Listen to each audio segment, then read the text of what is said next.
Good morning, and a lovely morning it is, and it's time for a garden tour. It's mid-August here in Somerset, and I'm going to take you from the vegetable gardens where we are now through the orchard. You can see it just there, the fruiting trees and all the nice long grasses, and then through to a couple of the autumn borders, and along to the tropical border, and then through to the formal borders as well. So you know, it's all looking pretty good right now. So why don't you grab yourself a cup of tea, sit down and strap in for the next 10 minutes and enjoy.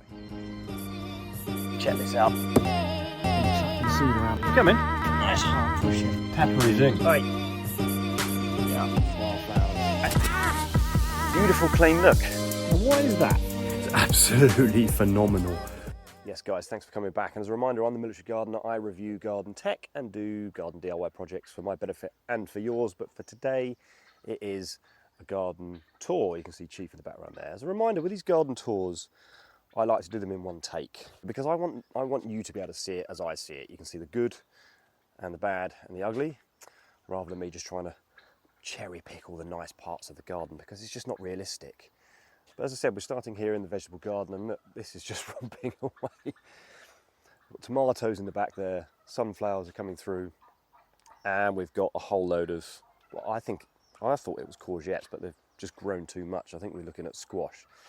So I'm going to have to take the ends out of those, but there's a nice little fruit there, you can see that. Let's carry on down. I really went to town on tomatoes this year. You can see a whole load of nice, I think they're black cherries, but I can't remember. Indigo rose, I think that's what they are. I've done a whole row of them and they seem to be doing all right. That said, let's talk about the weather for a moment. They're not ripening very quickly, and I think that's because we've had a mix of cold and hot weather in like little snaps consecutively, and nothing seems to have appreciated that much, but the garden is doing very well nevertheless. I like to, in the vegetable garden, mix flowering plants with the vegetables. There's a few dahlias there. I've taken most of the cuttings already, just to pretty it up a little bit and give it a little bit more interest. It becomes a really nice place to sit and enjoy. Check this out. Great elephant garlic. We pulled that a little while ago, and that's just sat there hardening off, doing its thing. Really pleased with that. And another success, if you can see through there, all right? I think you can. Yeah. Let's have a little unzip. Just classic brassicas, really. Loads of kale, loads of Cavallo Nero, and there's some early broccoli in there, I think, as well. That seems to be doing brilliantly. Really happy with the vegetable garden at the moment, I must say. It's a pretty area. Now I've got Chief behind me. I'm going to have to just get him into the main enclosure because he shouldn't be in the vegetable garden. He should follow me, so let's just pause the video there. Good boy. Close the gate. Grab my tea. And through we go into the orchard. Now this orchard sits on quite a significant slope, 40 degrees, something like that, so it's not straightforward. It doesn't do particularly well in the heat, but I'll tell you what, it's a good fruiting year. That's a Cox. We're going to swing by a little green gauge. Not doing so well, the green gauge, but we did prune it quite heavily, so that's probably why. This I think is it a Worcester? A new tree. It's only been in a year or two, but doing really well. You can see I keep the grasses long here because we're really sort of starting to pack in the wildflowers, which I'm quite happy about. It's full of oxeye daisies, clover, wild carrot. In fact, there's still some of it still going. You can see that there. Absolutely lovely. And more pleasingly, yellow rattle. That was found this year in sort of clumps of about 3 or 4, which is a first for me, and I'm really pleased with that. I'm just going to swing around and let you look at the grass borders here because they are superb.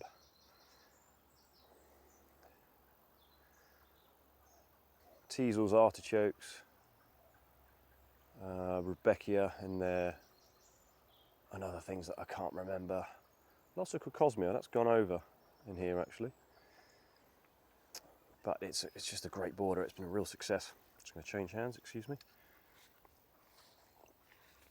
And we're going to go up through the orchard actually. So look at that wild carrot.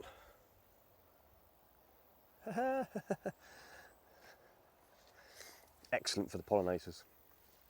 And again, talking about pollinators, this weather we've had like we've had quite a lot of damp weather, I would say. Lots of rain, and of course last year was really rain. Look at this wild carrot. I love how it closes up in the evening into these little goblet type things. Very damp weather, and it seems to have knocked back the butterflies and moths and some of the other pollinating insects. They don't seem to be doing so well this year. That said, I just want to show you the top end of the autumn border here. We've got a whole bank of Teasels. And we've just let them run this year. I mean, they're crazy, but they're excellent for dried flower arranging, and also, perfect. Can you see that? A little bee on there? Yeah, there he goes. Hello, mate. Can you see that? There we go. Yeah, the bees and the butterflies absolutely love a sort of compact, close-knit network of flowers on the Teasels, more so than the Buddleias. So these were loaded a little while ago. Not so much now, but they were. I just want to show you this. So this is really, we call this, it's on the edge of a beechwood there. So call this the autumn border. It really is nice. So things like this rose, I can't remember the name of it, but it's known for its hips.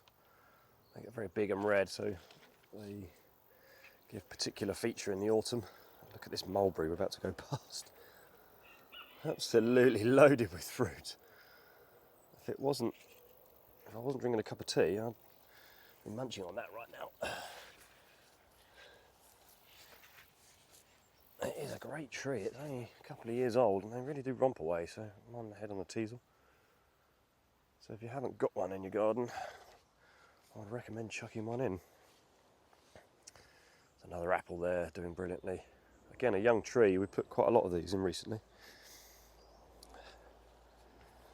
And then a quince. Believe it or not, it's about 18 months old. It came as a relatively mature tree, but certainly not that size. Not fruiting yet, but very, very happy. Now I want you to have a look at this part of the garden. It's at the end of the autumn border, if you like. Very, very happy. Full of euphorbia, sedum. The fennel behind me, just above my head there, looking excellent there. There's a cornice in there. And some roses. Underplanted by wild strawberries, looking really good. It wasn't a great part of the garden at all. It's very overgrown, and I managed to do a pretty good job of converting that, which I'm quite pleased about. Just going to move through under the laburnum arch. Not quite an arch yet, but it's getting there. You can see it was an excellent flowering season, but it's all going to seed. And then bring you into what we call Shalet Border. Hydrangea's doing brilliantly. It's just a very, very happy part of the garden, this is. Wildflowers behind me. And then some more hydrangeas.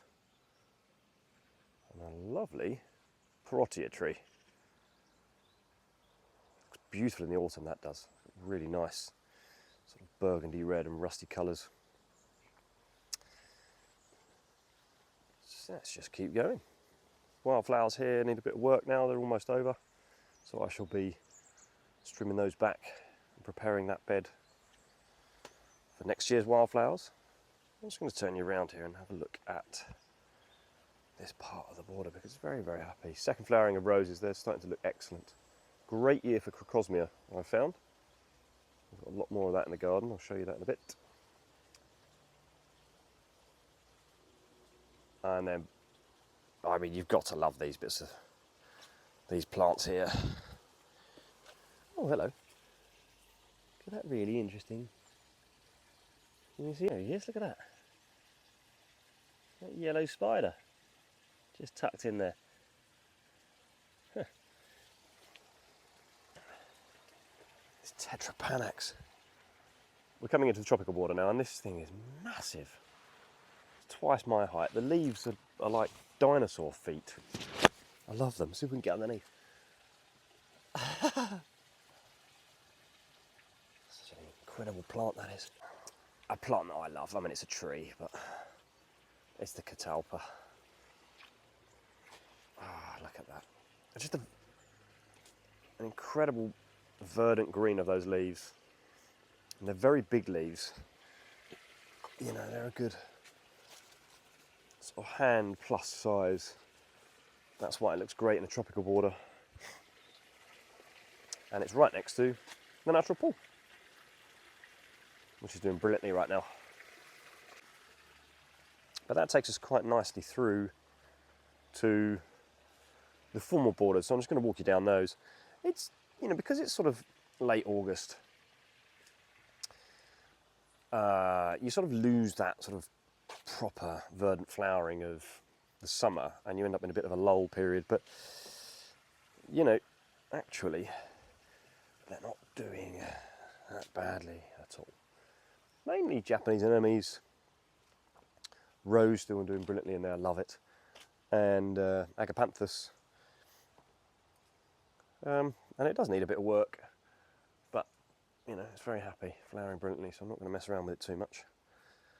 And there's another one. So we've put these in, as you can see, basically hexagonal shapes, but octagonal shapes, sorry. But you can't tell because of the plants are so happy and spilling over the edges, so kind of lose some of that formal shape, but I don't mind that. There's some of the lavender beds behind me. The lavender's going over now, but you don't lose the smell of it, you really don't. It was a great year for lavender this year.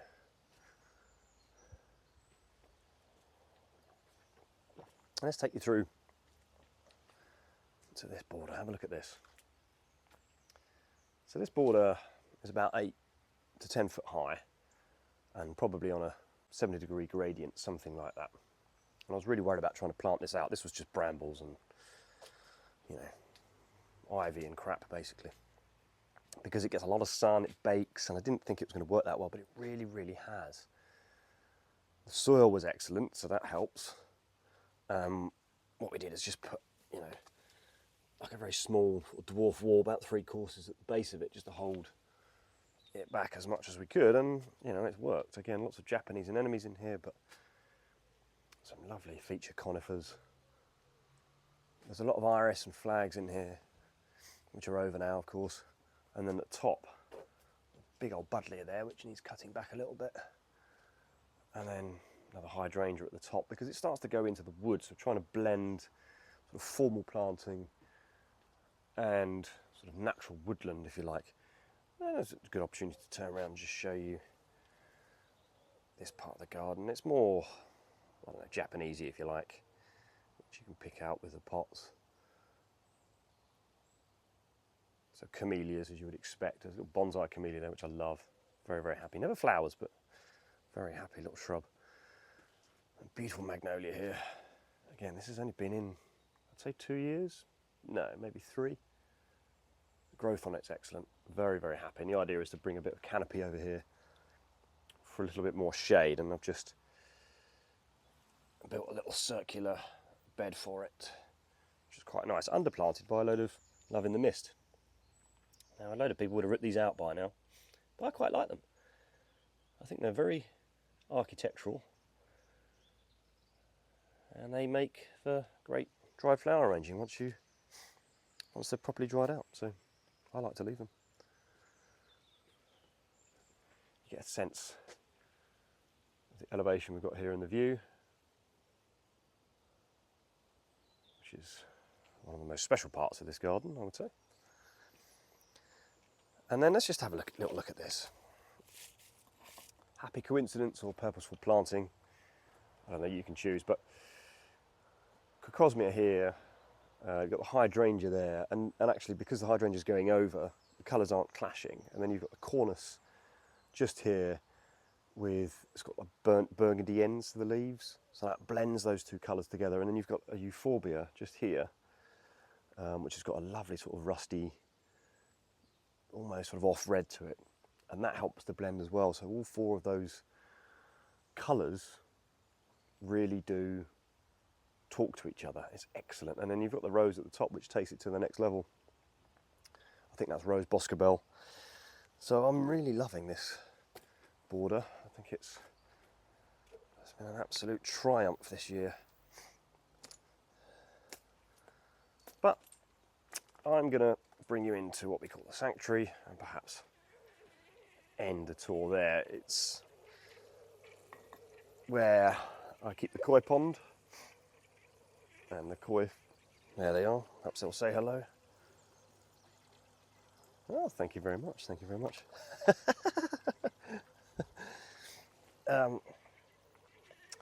Yeah, and I mean, this is a lovely area. Just going to get my tea again. It really is. I mean, it's just a place to, well, it's a sanctuary, that's what it is. But it acts as such. It's got an excellent view. It's elevated. You know, it has effectively built-in seating all around it. But it's quite nicely sort of hemmed in towards the back here with some shrubs. You've got a lilac there, some magnolia behind, which flowers in the spring. Big old hydrangea there. A buddleia behind me, which has now gone over, but all serve to sort of give you a sense of enclosure, or protection, if you like, which adds to that sanctuary feeling. But at that point, you know, I think I'll end the tour there. But hey, look, it's a lovely, lovely day here. It's a beautiful morning. I've got a cup of tea, got a really fun day's gardening ahead of me, which I'm quite looking forward to. We had a good bit of rain yesterday, so the garden is in good shape. So wherever you are, hopefully you're doing the same. Hopefully you're staying safe. And if you like the video, then like and subscribe. If you didn't, then don't bother.